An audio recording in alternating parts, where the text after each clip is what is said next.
Today we have on the show Joe Donnelly, the founder and CEO of a charity called TAMI, which stands for Tackling Awareness of Mental Health Issues. He has won the Sports Gives Back Social Impact Award for his work with mental health and received this award in 2024 in London. Joe, you're very, very welcome to the show. How are you today? Hi, Kevin.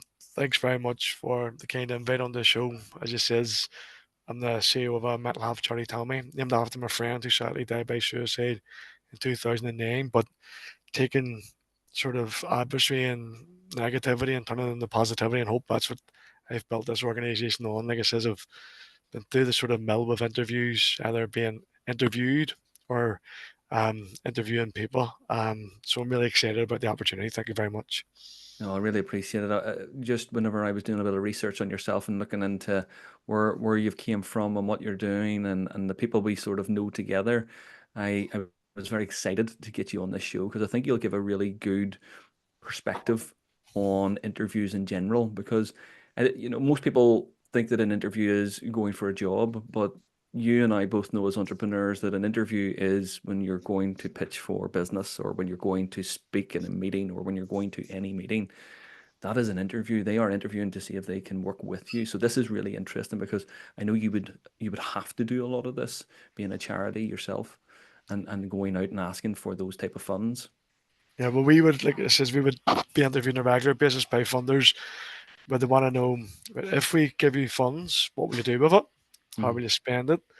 Have you got the capacity to do so? What they always ask the question: have you mitigated against things that potentially go wrong?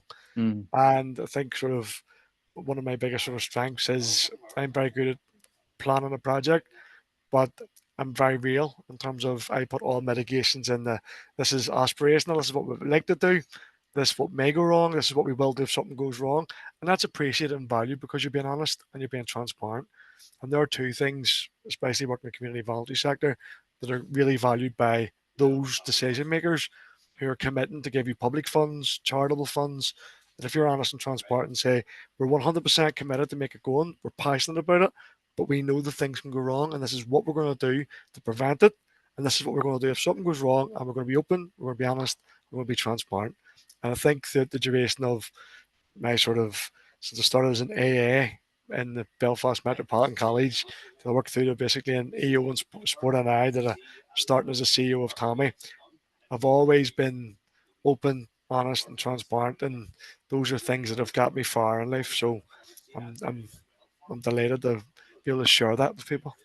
oh, that's wonderful. That's absolutely wonderful. I do hear just a little bit of chatter in the background there. Do they want to come on as well and give No, us a shout? Are you sure? they're all right. I give them the thumbs up. It's just we've actually got good technology. I mean, that's how far we've come. We've got good technology where you can hear people in the background. Oh, that's cool, isn't it? That's cool. No problem. Listen, but before we really get into the meat of this, okay? I'd love for you to share something with our listeners, maybe a hobby or a talent, maybe one of those hidden things that nobody really knows about you.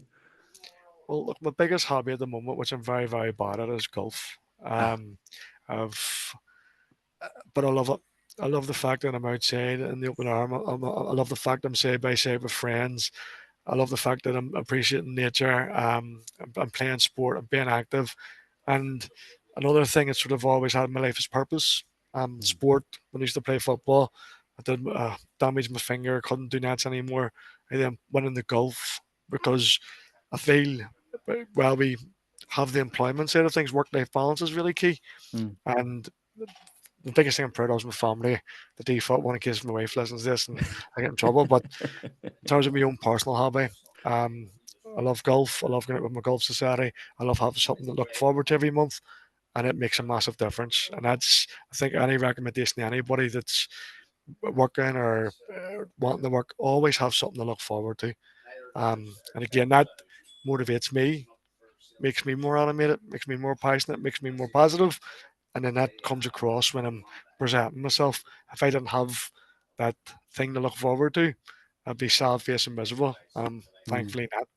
I suppose it's there to sort of break up the monotony of that work. And you said work-life balance, which is really nice because It's funny, I had a conversation with a behavioral analyst this morning, and he had said something very similar. He's just recently taken up green bowls because he needs to not think about work and not think about family. And I don't want that to come across like he's negating his family or work. He is just needing that time for himself and that Yep. social aspect that's just for him. Yep. I think everyone needs that. Because it's at the end of the day, you've only got so much time in the day. And I think someone always said to me, it's 6 hours, or was it 8 hours work, 8 hours play, 8 hours sleep. Hmm. If you can balance your life like that, you've got a good life. But it's hard trying to basically work full time, family, etc. But it is really, really good to have that one thing a month, one thing every couple of weeks to look forward to, because it does influence how you conduct yourself. It does influence your attitude. It does influence your application.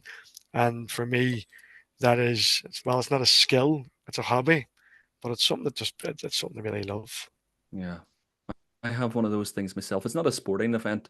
I do go to the gym, but the one thing that I have for myself is a is an organization called Toastmasters International. Have you ever heard of those? No, no, It's a biggest not-for-profit public speaking organization in the world. So Toastmaster. I think I know Toastmasters that. International, yeah. So they help people find their voice. So 385,000 members across the whole world, over 110 clubs on the island of Ireland. And currently, I'm their division director for all of the north of Ireland and as far down as Westport. And that is something that is for me. That is something that I enjoy doing. It's not even like I'm getting anything from it because it's not for profit. What I get from it is the feeling of helping other people who were potentially in the same situation that I was 4 or 5 years ago, lacking that confidence, not having that voice that I wanted to be able to Oh, express myself. I actually want to join Toastmasters. You have a very good sales pitch for out there. Like, sign Well, me up. let's talk about this after, eh? That sounds. It does actually sound amazing. It is. It is. It's a wonderful place that has people of like-minded wanting you to do very well. That's the best way I can describe it. It's a room full of people that when you get up and you try, you get an applause. When you get up and something doesn't go to plan, you get a round of applause. When you get up, you get a round of applause.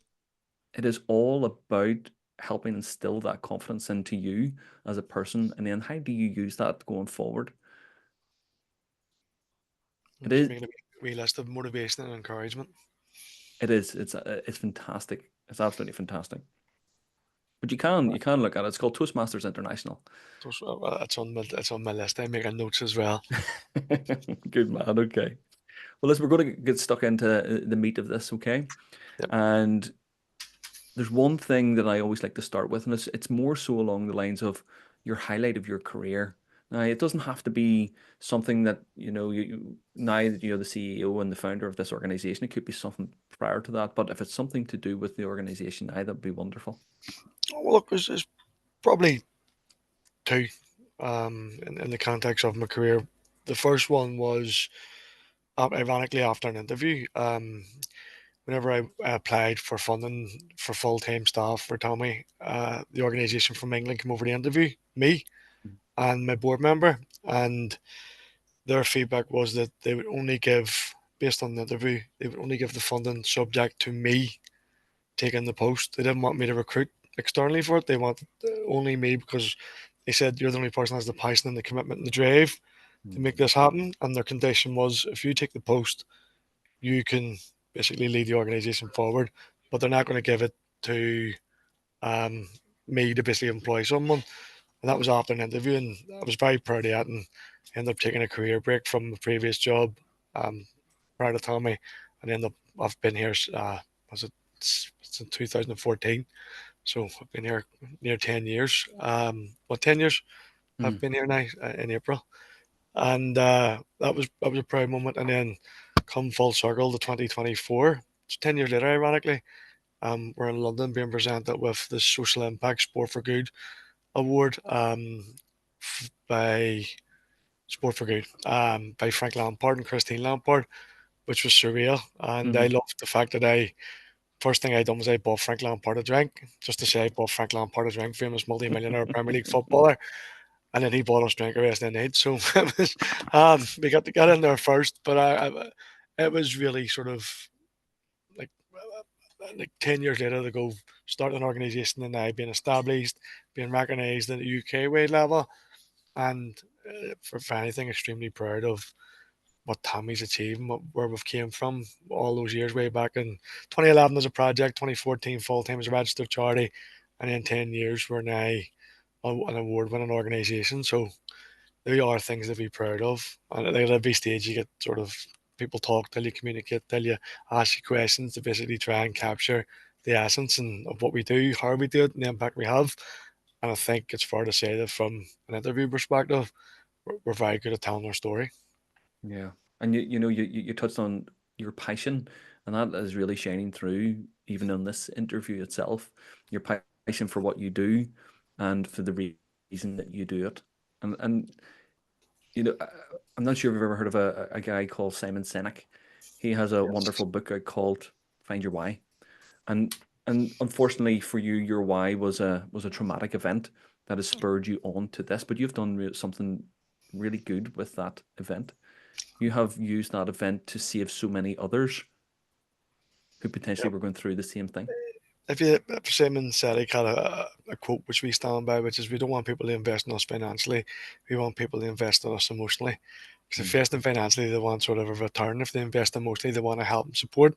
Yeah. And a lot of our sort of investment and when we in front of people, when we talk and the passion shines through, people want to invest, people want to buy into what we're about because they can see firsthand like this is what this organization's about.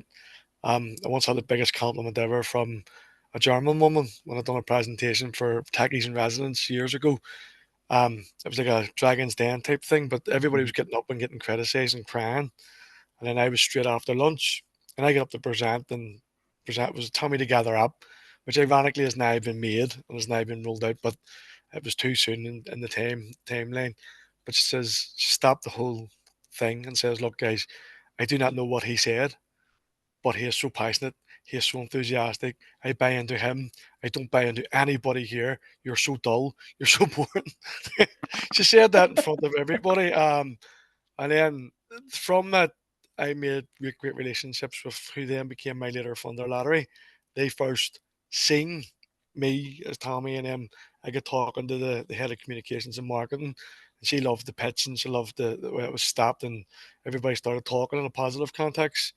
And then we were able to then eventually get lottery funds because we had those allies who had met us and other events and got to know us and got to know what we are about. And then when you go in front of an interviewing panel or the pitch a project, someone's aware of your services, someone's aware of your program, someone's aware of your impact, and you've got a friendly ally. And I'm not saying they're going to be Mm. biased, but when you're talking, they sort of know and connect with what you're talking about. And that made a huge difference. Tell us too.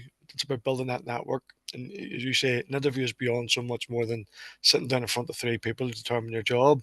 Yeah. You're always interviewing, you're always presenting yourself, you're always trying to sell yourself and sell your organization about the impact that you have and what you want to achieve and if they want to come on your journey.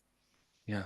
And that's beautiful. That is really beautiful. And I love how that German woman stopped everything and said, I don't know what he's saying, which I thought was brilliant. It's not because you're from Belfast, it's just I don't know what he's saying, but she could potentially feel what you were saying. And that's a really hard thing to teach. It's almost impossible. You either have that passion for what you're talking about, and it can be felt as it comes across, or you don't. You can Exactly. fake it, but people can feel that you're not being authentic and genuine with it.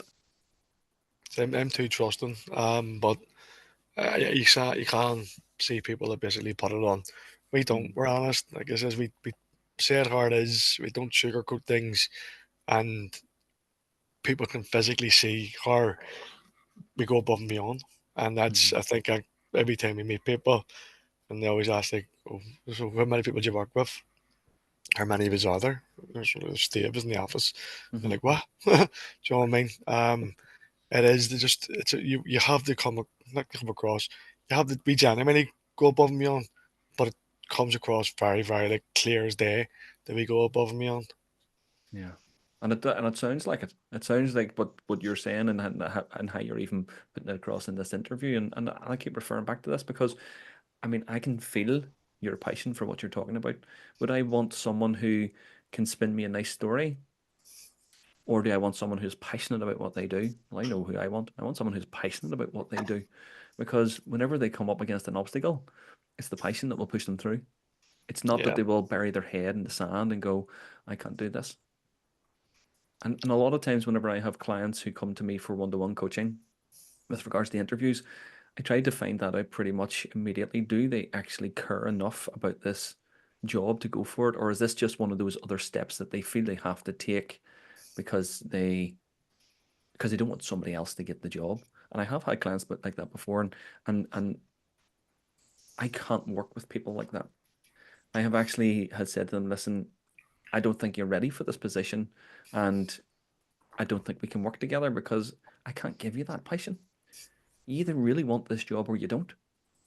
It's not that you 50% want it, 37.5% want it. No, you either want it or you don't. And that has to come through in who you are authentically. And that's why a lot of people become nervous, is because they're trying to be somebody else instead of just being their open, honest self. Some people don't believe that they're good enough to be their open and honest self in an interview, and that's why they put on a performance. But that's why the nerves get the best of people when they put that performance on. And doing my research on you, I noticed that you'd written down that you don't get nervous at interviews, and I can understand why, because you're being yourself and you're talking about something you're passionate about. So why would you be nervous about that? yeah. I don't get nervous at all. It's just that like I go back to my grounding and interviews. Like I says, when I left university, I went to jobs in Tesco's and stuff. And those interviews were relatively easy.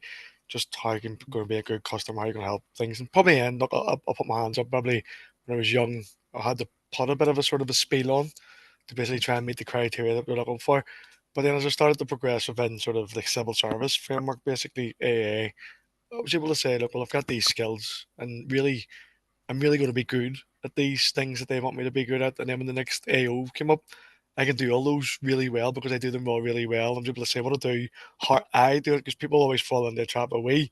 how I make an impact on that very specific thing, which is just one was keying timetables, one was doing housing benefit payments, but you made it like conform to what they were looking for. And then when I went to, and like, yeah, obviously I'm not name employers, I worked in the training development team, and I was in an AO, and they made me the guinea pig for all interviews for the EO2s. And this is basically where, and the very first interview I ever did unprompted, right?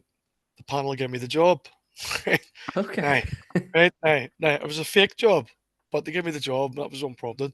But then what they started to do was they brought me in the room and started like giving me stuff about say this, say this, say this, but they were giving me stuff to pretend to be a negative interviewer. So things to say to put people off to pick up, and Okay. they give me things to say positive, like what interviewers are looking. So from going from being just my genuine self, where I genuinely the first time I did it, I scored highly on all the assessors, mock assessors interviews. Then whenever I came to the real job, right, when I actually applied for the tranche, I didn't get it, and You were the guinea pig. I was the guinea pig. I didn't get You it, but knew I the think questions. what happened was whenever they contaminate with what not to say and what to say, you're almost like I don't know, trained too much. The trained the Yeah, passion and enthusiasm out of me. So I'm overthinking.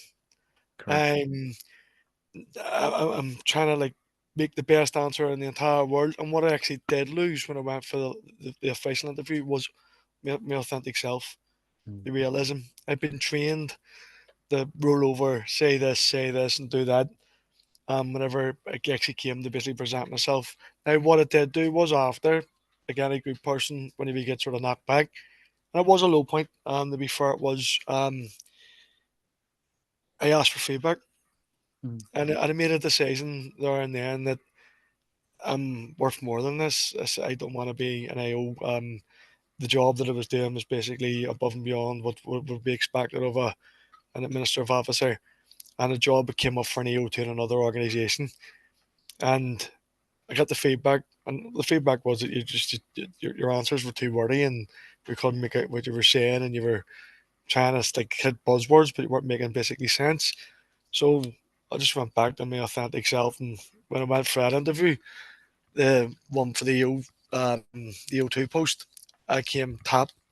I had the job before I left the room.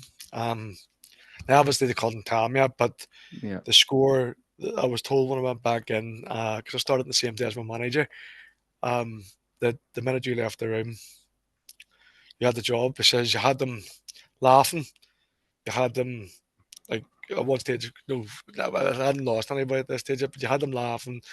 You came across really well. You're able to say what you've done from an administrative perspective, which would compliment the job. Mhm. And one of the things was they ask you how will you add value to the position.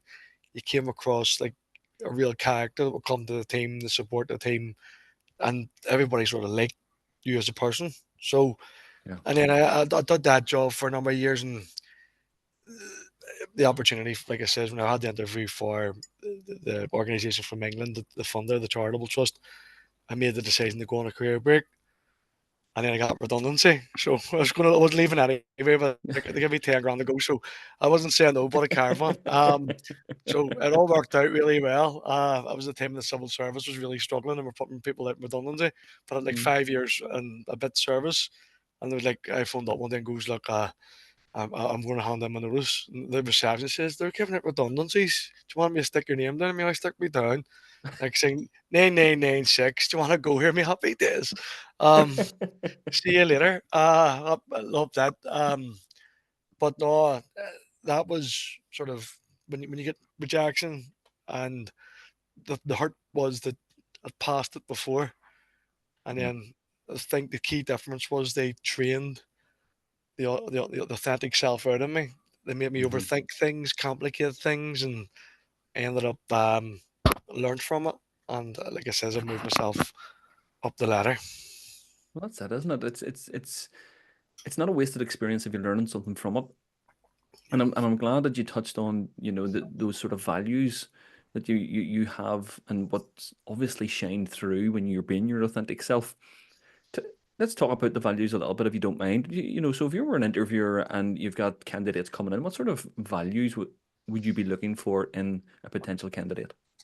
Well, as an organisation and a charity who work in mental health and emotional well-being, we're looking people with empathy, understanding, and compassion. We want people who want to help because that's the fundamental function of what we exist for and what we do. We're here to help. We're there and we care. These are two things we put out in campaigns previously, and we want to put ourselves in a position where completely selfless people will go above and beyond to help others without no expectation of reward, no expectation of recognition, just to genuinely make a difference. The vast majority of the work that we're extremely proud of, people don't know about. People don't know about Mm. the messages, and like they come into the WhatsApp group about young people are struggling with their mental health and emotional well-being, and a phone call goes in to get that person support and connect to services because confidentiality we don't disclose it. People don't know about things that we do where there was an incident years ago where a young mum sadly passed. We get Spider-Man, they're going to give Christmas toys and stuff. But don't we're empathetic and we're understanding and we're supportive, but we don't need to shout up on the rooftop and be Yeah. fake. Go, "Well, look at us, we're helping all these families and we're doing all this." We do it around there. We do our character dress up and go and stick our characters out in the public, but we Mhm. private things, and we want everybody that comes to Tommy to be empathetic, understanding, and willing to help. And if you demonstrate those three qualities, there are three qualities which will not only set you right from a volunteer perspective, but when you go and present yourself in the workforce, if you're someone that sits in your arse all day playing the PlayStation and doesn't work or doesn't want to do nothing and doesn't want to basically apply themselves, doesn't want to do anything, Mhm. that's going to come across. But if you're someone that says, you know what, I'm struggling at the moment, like the find employment, but I'm out volunteering, I'm out helping, I'm out contributing to society, I'm out contributing to my community, I'm out being useful, and I've got a good purpose. When you articulate that, that comes across, and that's the type of values we basically want to instill in people. That's wonderful. And I mean, who wouldn't want employees that had those type of values? I know I would definitely want those type of employees, people that thought about everybody else around them and had that caring nature. And there's always that moment of ego taking over, but those people who are really empathic, they see that coming. They're very reflective. They understand that, and they're quite emotionally intelligent enough to see that and do something about it. And what I love what you said there about those sort of values and getting people out into the community, maybe volunteering, that always looks good on a CV as well. That always looks good. Not only are you helping someone, you're helping yourself. Yeah, well, on our schools program, for example, so we work with about 200 young leaders a year, and like we always have excessive demand, and part of the filtering is are you involved in like volunteering outside within the community, involved in sport clubs, you involved in something positive? Do you genuinely want to make a commitment and sort of a difference within your community? And we sort of filter sometimes to basically find the stars. There was it the diamonds in the rough as such. Mm, And we found some absolutely amazing kids, and we don't just basically take the sort of the greatest showman, the star of the show. We take the ones that are at the background because I always say, like at a school, the principal and the secretary are just as important. They all need each other to function. mhm, And when it comes to like volunteers and leaders we're working with, we need people to do the back end stuff, the fundraising stuff, the sort of organising, the planning, the creation of flyers, the creation of information. And then we need people out in the front leading on the delivery of our mental health games. And we'll always look for the qualities that pertain to it, but the fundamental thing that underpins it all are empathetic, understanding, compassionate young people who want to make a difference. They don't need to shout it from the rooftops. They just need to show it and demonstrate it with their how they conduct themselves, how they come across, and ultimately how they want to.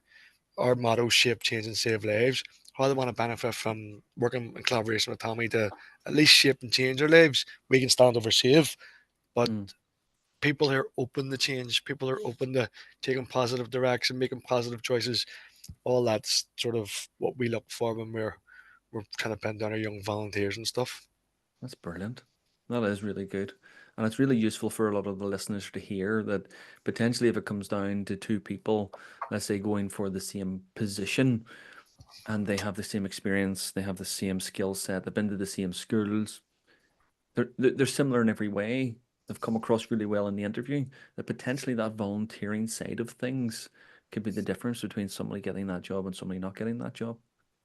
And I Oh, think that's a real brilliant point that you've made with regards to that. 100%. If you go above and beyond, if you're basically willing to basically sacrifice your time to basically help others, that's the type of person we want. But even in the context of businesses, we've been talking to sort of employers who have phoned us up for references and stuff, and they're impressed by the fact that young people who we've recommended for jobs have been referenced for have been applying themselves, have been helping the community, have been making a contribution, haven't been sitting on PlayStation, haven't been waiting idle, using their time, wasting time. They've been utilising their time in an effective manner.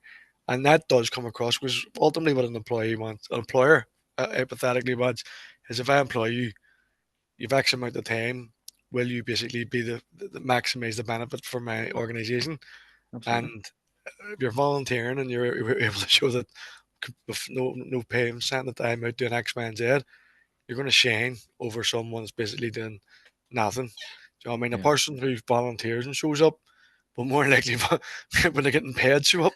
Um, and that's in its simplicity. If they're willing to give their time for free, what are they willing to do when they're getting basically a financial, not reward, but financial sort of benefit associated with it? So it's just as we see it all the time. And we have had some amazing young people that before coming to us, they've volunteered in the sport club. They would give up their Sunday. They would even if they give up an hour. It's better Mm, than basically sitting idle. Sitting idle, sadly, sitting doom scrolling, wasting time, being on TikTok. There's nothing wrong with being on TikTok, but if that's all you do, mhm. and you're not applying yourself, then that will come across. I mean, name a time you've worked as part of a team. Uh, I played in a football team. You know what I mean, compared to a volunteer who look, I've worked as part of a team event, Tommy, who've like get 1,000 slacks and boxes and give them out at Christmas to 1,000 kids in the most deprived community in Northern Ireland. It's like, hello, is this person for real? I mean, are they really? Is this? Did they really do this? Did they do that? And That it's strange you say that because it's it's so unbelievable because there's not many people that would do that. We had someone was asked something about get the social media up, and there you go. It's all over the papers and stuff. So they're not lying. It's when you check out what we do, it's all there. We publicise every single thing, and young people can refer back that I did Mm, this. And there's me in the picture, and I've been helping support this. And again, they're starting out from the crowd, and all they're doing is giving their time. They're being empathetic, understanding, and supportive, mm. and they're selfless. And they're the type of characters that will go further in life than those are basically guarded Closed off. and Yeah, closed off. yeah, absolutely. So all of our listeners, if you haven't been volunteering, please volunteer. There's, Volunteering, it yeah. does, and trust me, especially the organisations now are struggling for volunteers, and it doesn't have to be. People always assume it's like life and soul commitment. It's not. If you're involved in the football team, for example, if you're a young player in the 15, 16, 17, give an hour up on the Sunday and help the babies. You know what I mean? Be a role model, be a leader, Mm, and you can make it sound like the best thing since sliced bread. You've given up your time, you're role modeling, you're being a leader, you're teaching young people new skills. Do you know what I mean? You're passing knowledge on. You stand out from the crowd. absolutely. And you yourself personally, you would do some interviews, and I mean, in the purest thought process of an interview is you sit on a panel and you'll interview someone for a particular role. Has there been anybody that's really stood out for you that's asked you a question and you thought, oh, I like that. That's a good one. Okay, because I know we had a pre-chat, and that was one of the questions that stopped me. And I actually sat on an interview panel recently, like a for an academy program, which I can mention out loud. It's a youth-led initiative where myself, the guy from Be Perfect, and a Champagne MP and a university scholar sat in a four-person panel where young people had to come present ideas It about sounds like how. the start of a bad joke. No, no, no. It's no, it's genuinely happening. It's called the Academy. So young people are interviewed for a £2,000 prize, and it's for something that would make a positive difference to their community. And it was down in North Belfast. So they asked me to basically be a guest on the panel, and we had to interview them and they had to present their projects. They also asked them questions, and it shows that the other thing about an interview is all the ones I had top, only one of them of the three projects got. So it shows how Okay. different people think different. Now, one of the kids threw me for asked me a sort of not a question, but if I don't get it, can I work with you and help you after? And the ironic thing is, we're now working with that young girl now because we've looked at a different opportunity to bring it because sometimes it may not work out the first time, Mm, but a new opportunity pathway presented itself that we were able to basically link her in with. So she wanted to create a comic book about living on an interface. It was my top scoring project, and it was outvoted. But and that's just people need to understand. There's like three panels aren't biased. There's three people, mhm, and there are four people. So this is a 3-1. If three people have obviously assessment, which is greater, that they get it. But she asked openly and says if this doesn't succeed, we would love to work with Tommy. And then afterwards, we had a chat. And this is before the determination was announced, but we were able to like put her in a different pathway for a program. And we're now working in collaboration with her to create a small comic to be used as part of our shared education program. So other opportunities can come different ways. If you ask, I mean, that girl had the courage to mhm, ask, and through me, because I'm sitting on the panel going, hopefully they don't know me, but they're like, look, we know about Tommy. Could we work with you, regardless of the project outcome? I think that's not the sure the way it works, but I'll have a chat with me after. And then we did the young girl. I met her 2 weeks ago. Sort of, she started this sort of project to create a small introduction comic, and we've actually got the bigger organisation, the executive office, to do a mhm, bit of focus work on her work around this very specific piece of work.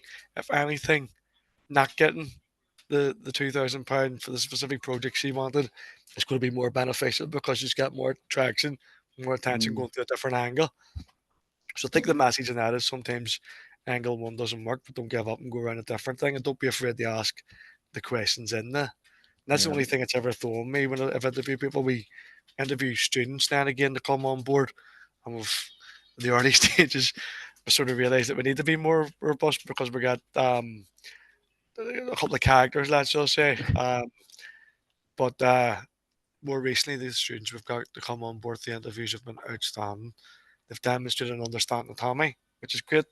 The work that we do, they align to our values, and they've came on board each year, and we've actually shaped their lives as people. They've went on to really do well after. One of them, both of them got the top level degrees. So they came whenever they went on to their sort of their last year after coming to Tommy for a year.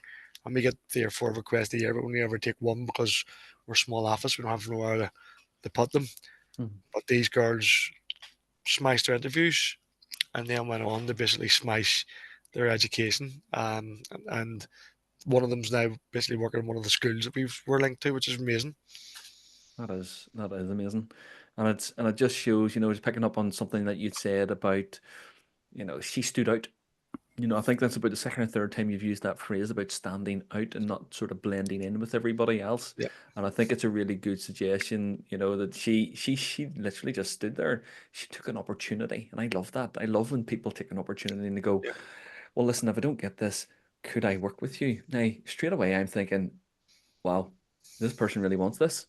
Even if they didn't get their first choice, well, that's stuck in my head now. This person really wants to work with me. I want someone who really wants to work with me.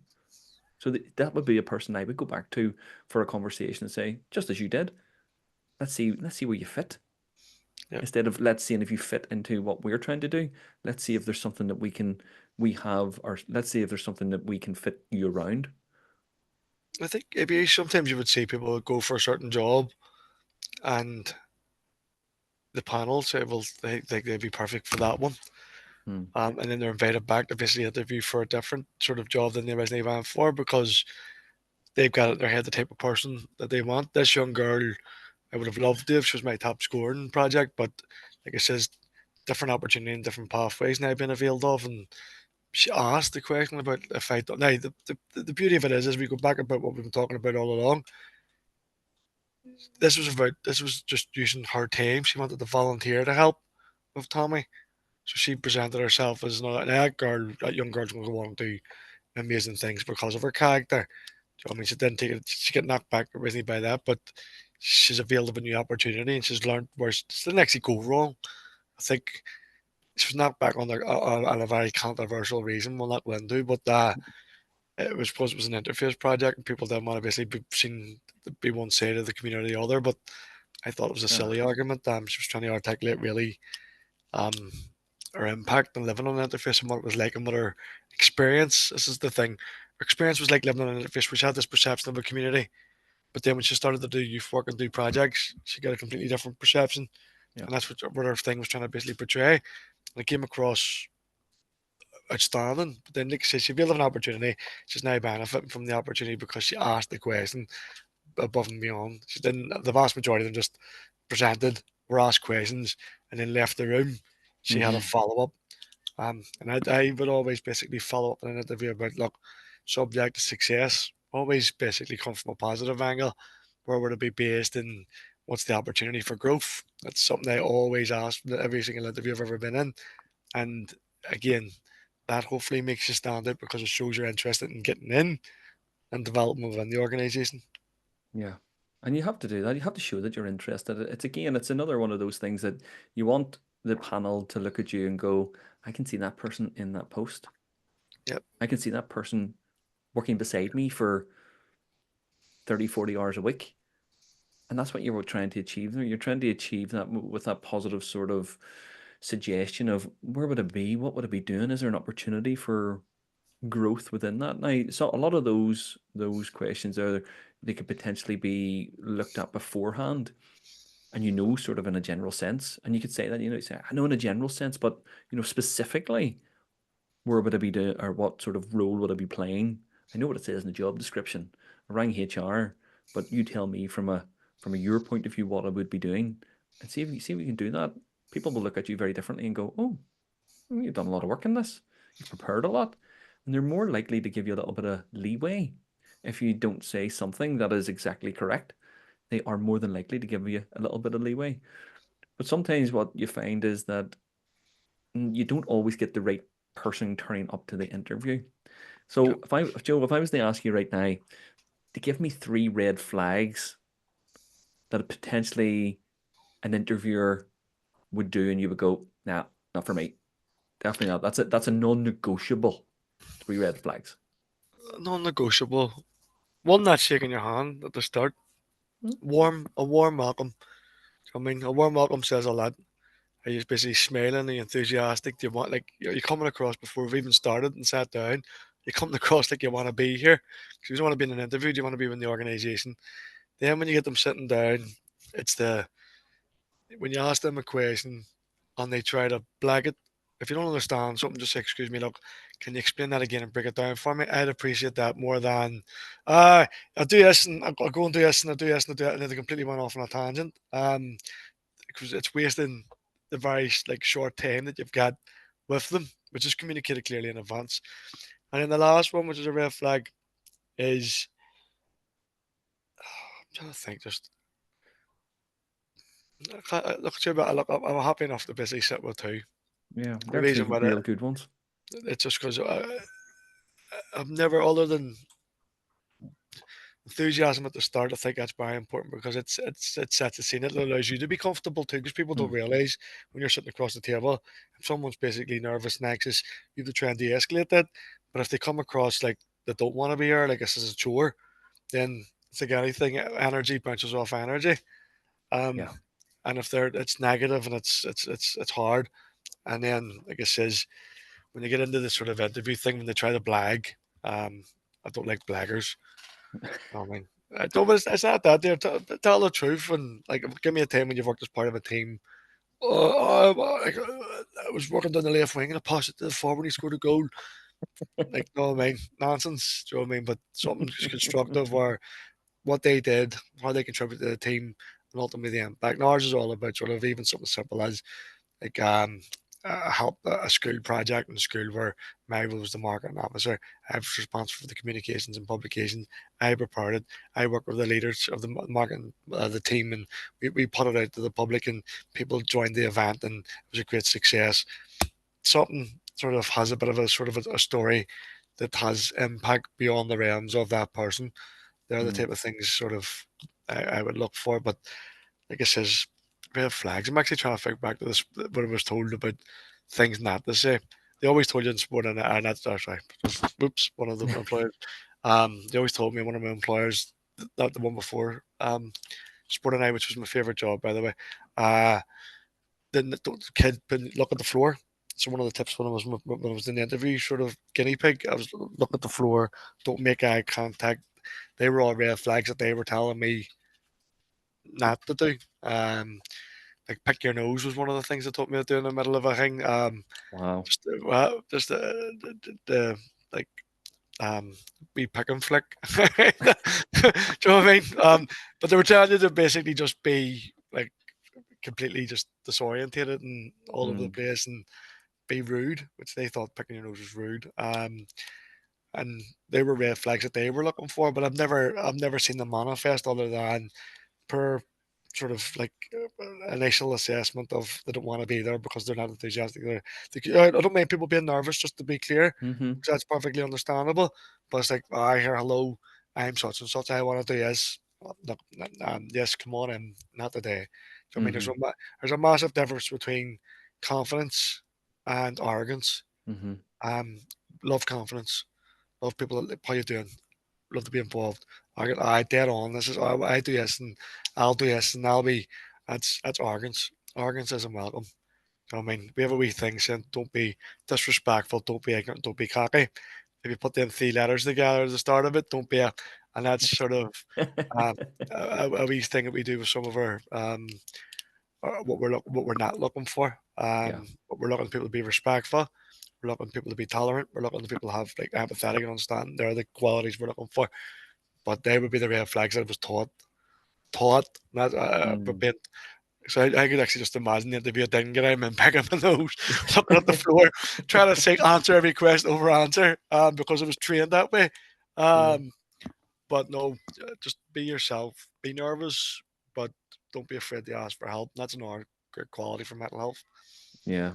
Yeah. And I think that's a real problem, isn't it? When people don't stop in the middle and say, "I'm finding this a little bit challenging. Could you just give me a moment? And you know what? I've had people that do that in an interview, and I'm hopefully empathic enough to realize that that's not who they truly are. That's the pressure of the moment. Yeah. And almost there's almost a feeling on me that I didn't feel make them feel comfortable or welcomed or feel like they didn't have to be nervous. So I almost take that as a bit of an eye opener for me to go, okay, I have done something here, or I could have done something differently. And that's the end where I would go, absolutely, let's take a moment. Take a moment. Do you need to go out, grab some water? Do you need to come back in again? Let's have a conversation, and then you sort of then change tact a little, because what I really want as an interviewer is I want to see the best person for the job. I don't I don't want to see the nerves. I know that's very challenging. I know it's very difficult, but the nerves hide who that real person is. I want to see that real Yeah. person. And because they are slightly nervous, I almost look at that as a bit of a good thing, by the way, because it means something to them. If it meant nothing to you, you wouldn't be nervous. Now, I'm not saying like yourself, you are very slightly different because you have passion. That's completely different. You know your subject inside and out, and you were a guinea pig for goodness sake. So you've had Uh, plenty of practice, do you know? Right and wrong practice. So you've had plenty of practice yourself. uh, so But I would ask, sorry, I just thought now that I would ask the question, is this the type of person you want to bring on your staff Christmas do? Do you know what I mean? Do you know what I mean? Are they going to basically be productive and good crack? And the other part is that's just a bit of a joke, but you yeah. genuinely want people that integrate within the organization and become part of it and ingrain in the values.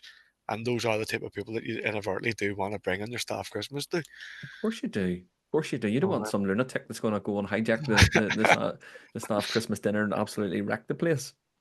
Now, that's it.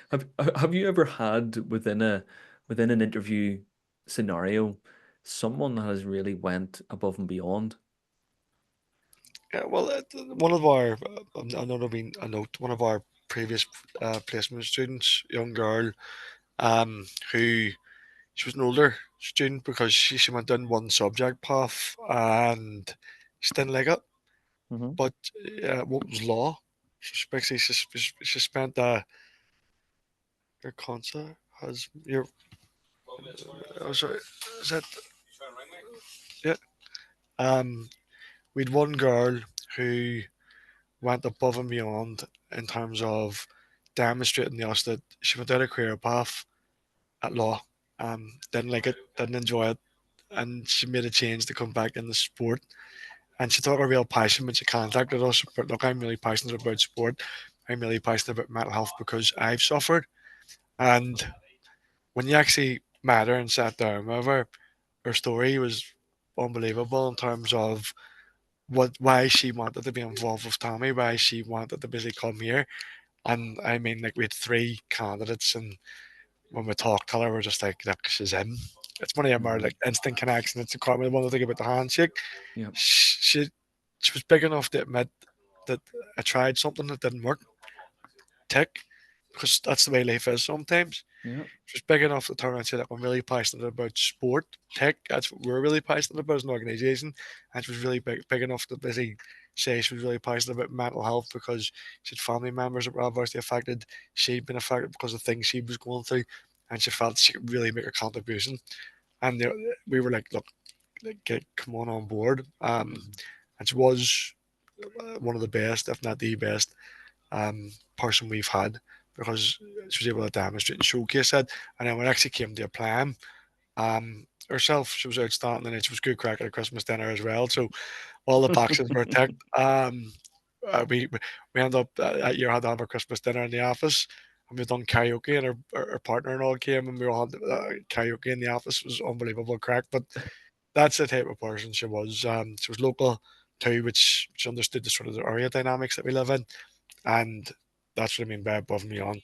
Someone that's willing to accept that something's not going right, change, and want to apply herself in a setting and being so open and honest and transparent about it Hmm.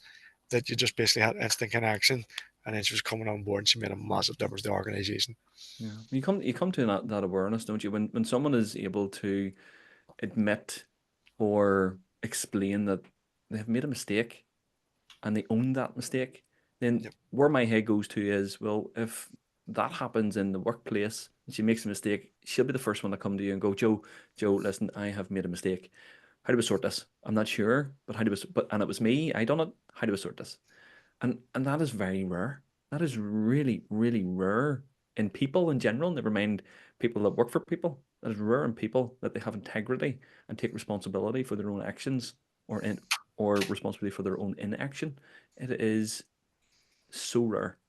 And if you could find someone like that, which you did, wow, your company obviously and your business obviously just will grow and grow and grow because you've got people that want to be there. You've got honest people who are wanting to try something, whether that means making a mistake or not. That's wonderful. It sounds like you have a really good way with people in general, but you've also a really good method of how you look for your team. Yeah, well, we do. And the other thing is, you said something that which resonates with me. One of the things we get like repeat funding off a number of funders, and the reason why we get it is because a lot of organizations will basically just try and like put the mask on and say everything was awesome, everything was great, everything worked, nothing went wrong. We're honest and transparent to say, you know what, 90% of what we did worked, 10% Hmm. didn't. Here's what we did to mitigate against it. Here's what we did to put measures in place to change. That honesty and that openness is appreciated because they know everything isn't awesome. Everything doesn't go as planned. And as long as you're basically just telling them throughout the duration of the journey, they go, look, something's happened here. We need to basically fix it. Can we adjust the program based on consultation to do this? They love that. That's honesty, Yeah. transparency, and openness rather than half at the end you go, oh, we changed X, Y, and Z, but we didn't approve it. We didn't green light. No, Hmm. from the outset, just tell them how things are going, the journey that you're on, and that's just people want to be part of your journey. But everybody knows life ain't rosy. It's Yeah. ups and downs. It's a roller coaster, as Ronan Keating said. But You're we showing actually your met. age, Joe. We met Ronan Keating over in London. So I did, but completely random. Just put that in there. That was a big name drop there. You're dropping Big names name, left, right, and center here. Frank big, Lampard, Ronan big, Keating. big name drop. But no, look, it's and we're mental health. I mean, good days, bad days, and Hmm. a lot of people that come to our organization have good days and bad days. But the one thing we all do is we all try and get each other through them, and that's what I mean by the values of what we're empathetic, understanding, supportive, Hmm. and that's why we want people to come in on board. That they all know that everything isn't going to be awesome, everything isn't going to be rosy, and that they're willing to basically step up and help and support our staff team, our volunteer team when they're going through a bit of a challenging time. And Joe, that's we attract that, so we do attract that.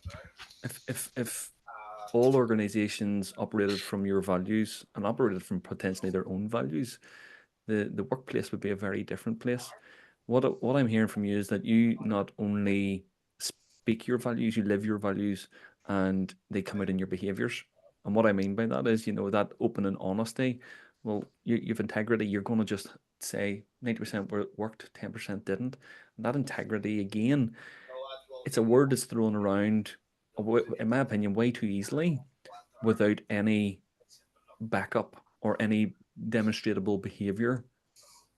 And it's just words. It People is. can say lots of things, but I genuinely don't listen to what lots of people say anymore. I watch their behavior and I let that tell me what they say.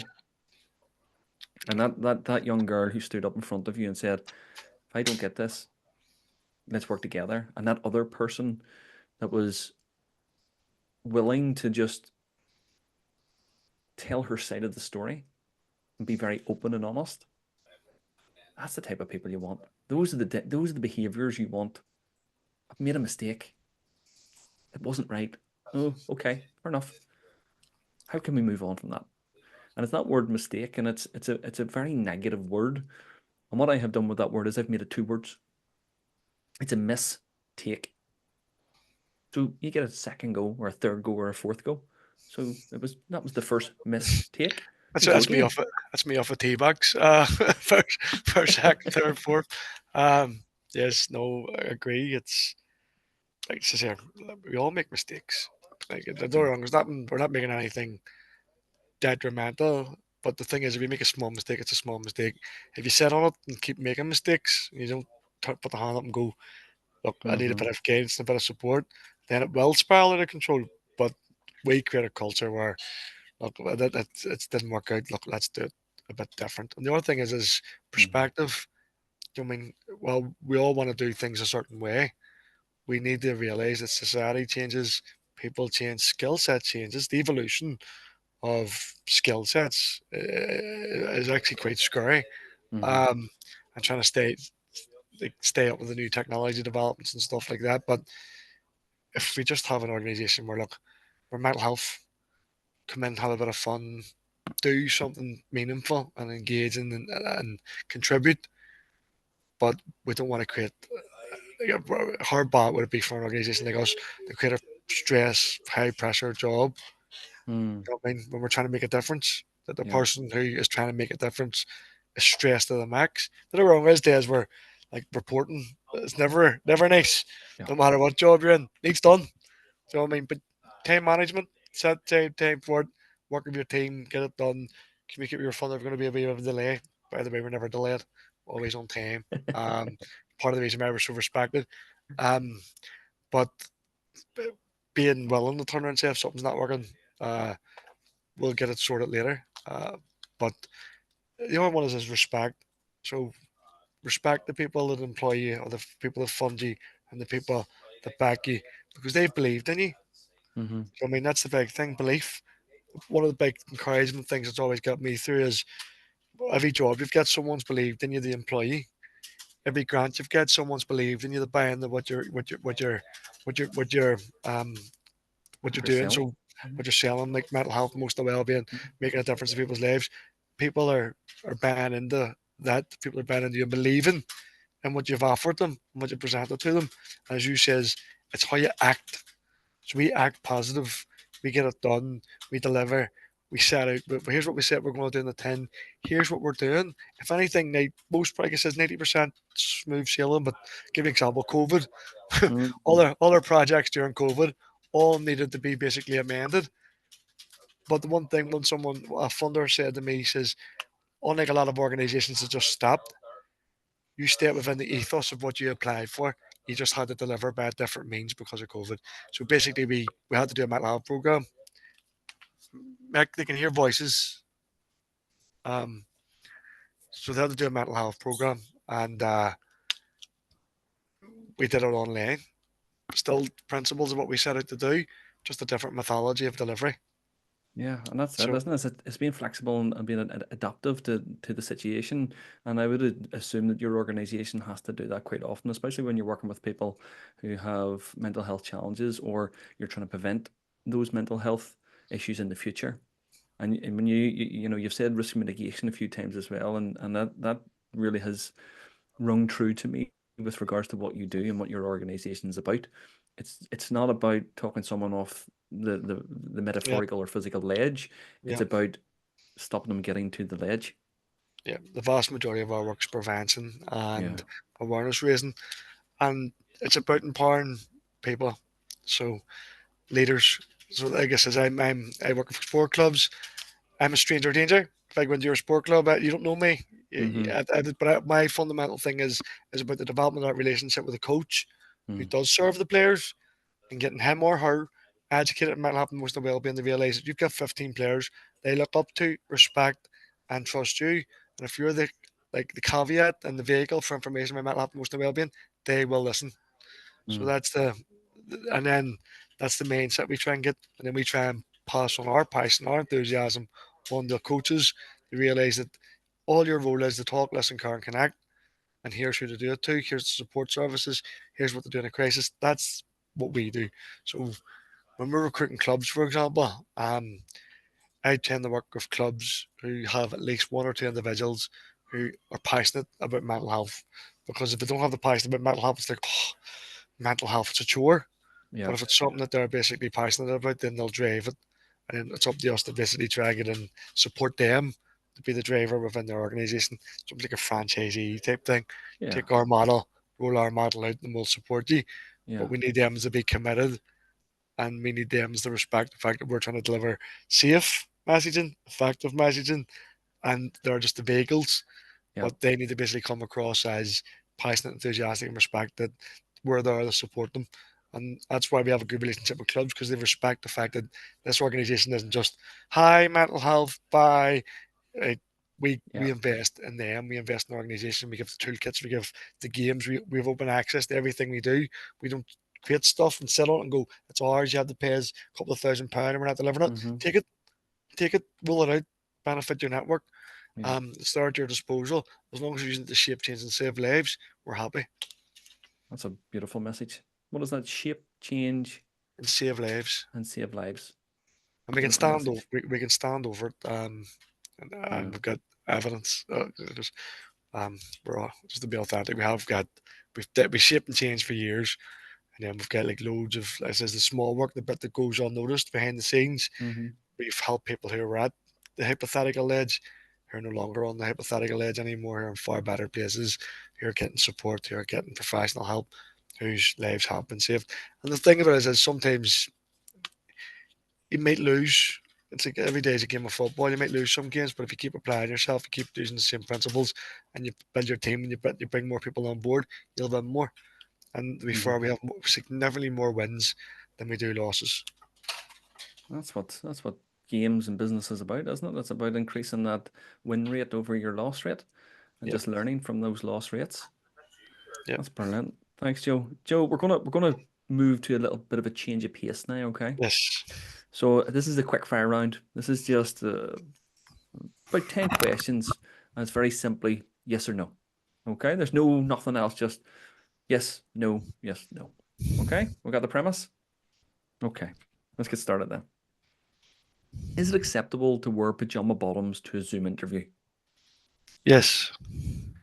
Is it okay to bribe the interviewers? No. Is it wise to ask the interviewer for a selfie together at the end? Yes. Should a candidate smile during the interview? Yes. Should you answer the first question with a dramatic pause for effect? No.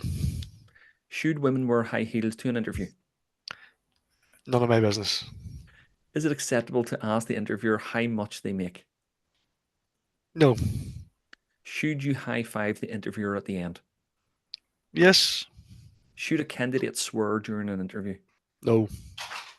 Is it acceptable to bring your mum to the interview for moral support? If she sits outside. Okay.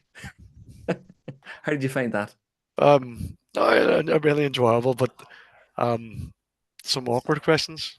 You dodged one very well, I'll be honest. You dodged one really well. That was good.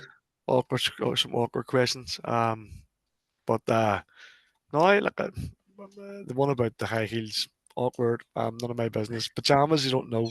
And I'm actually very much. I think maybe at an interview, and we're a social media generation. Yeah. Provided that there's consent, there's no reason why you shouldn't take a wee selfie themselves and do an interview today and like smile because people do want to tell their story. And Hmm. if anything, the circumstance may be that person may come across as passionate, enthusiastic, and an influencer, and it may be something that the organisation goes, "This is the type of person we want."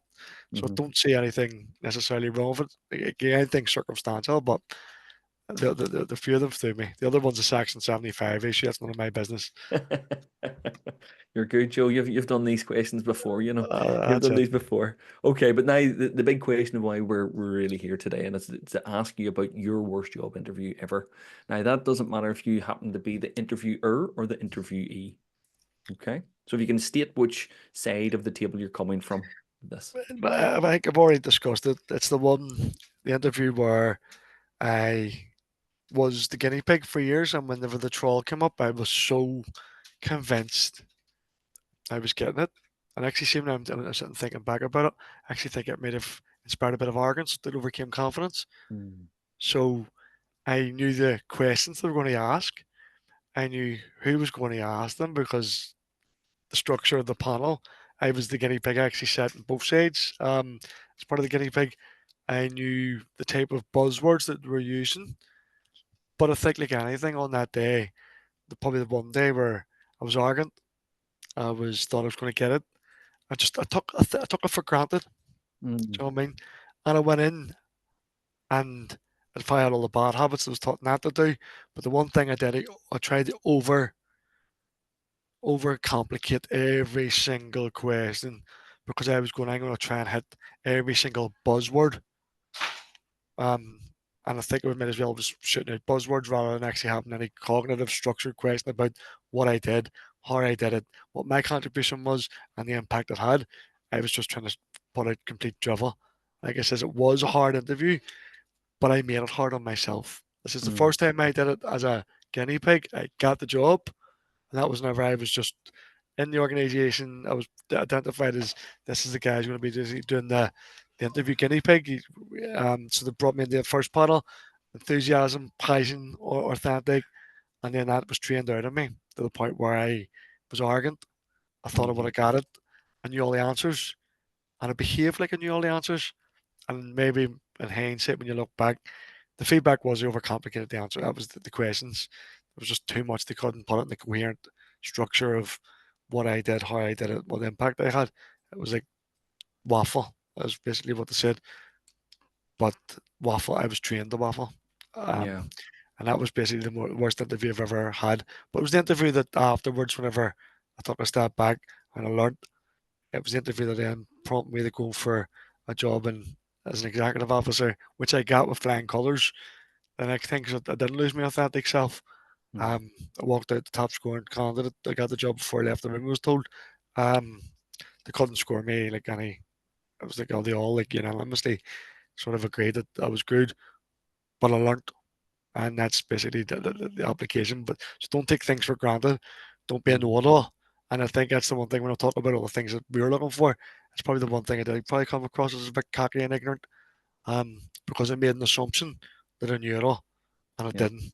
And Yeah. that's my worst interview, and it was probably the worst application of myself I've ever made.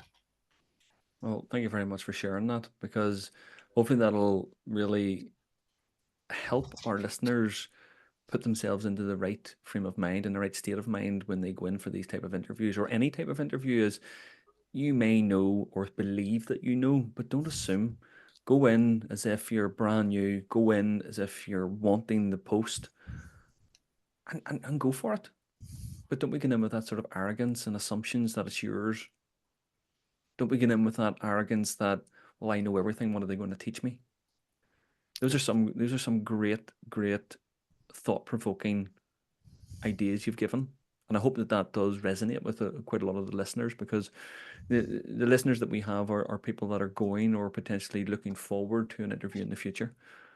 And if they can pick up any of these little tips that you're giving, Joe, which you have given so many, it is fabulous. And some of those tips that really stand out for me, some of the takeaways I believe the listeners should take away from today's session is to speak with passion and be really authentic.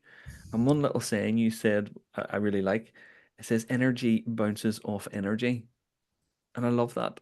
I absolutely love that. And you're right, it does. Because if you're up for it, then almost the panel's up for it. If the panel's lackluster, you almost feel like you have to meet their energy. And if Yep, you move that energy up ever so slightly, you will stand out for the right reasons. That firm handshake, that confident smile, that having the conversation in the chat. It's maybe even saying to you at the very beginning, I'm really nervous about this. Um, yeah, I'm really nervous.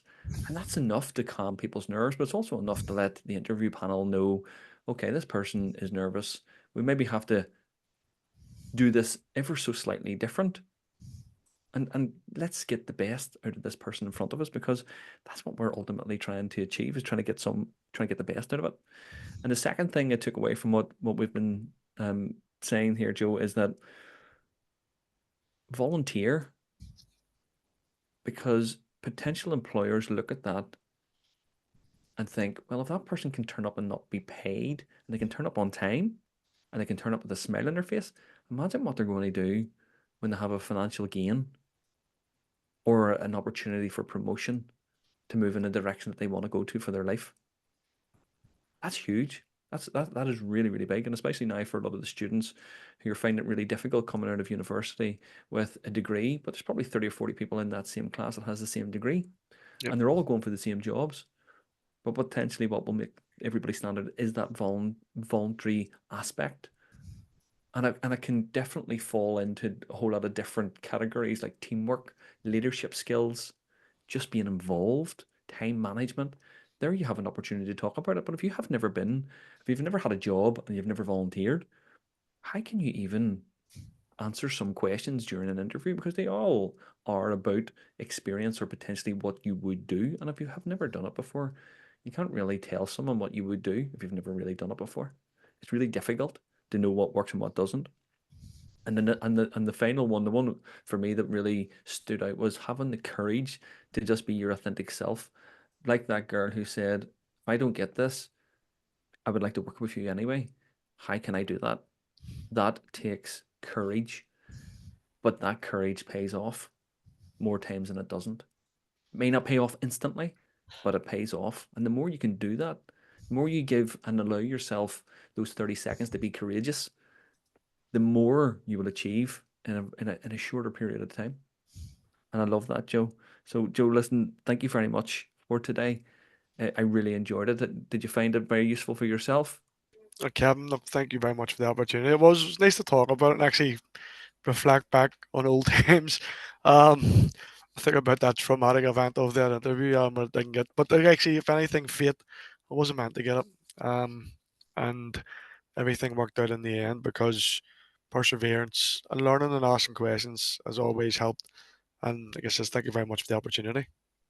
No problem. Joe, listen, if any of our listeners want to reach out or find out more about your organization, where can they do that? Well, you can check us out online at www.tommytango alpha mother hotel indigo.org. Because people always spell it TAMMY. Um, and they can contact us on at support@tommy.org, and we'll be happy to help any organisation that wants to promote mental health in schools, sport clubs, youth groups. That's sort of our forte. That's what we're good at, and we would love to basically help if we can. That's wonderful. Thank you very much, Joe. Thank you very much. This has been really enlightening. I have been filled with a different type of energy since our conversation began.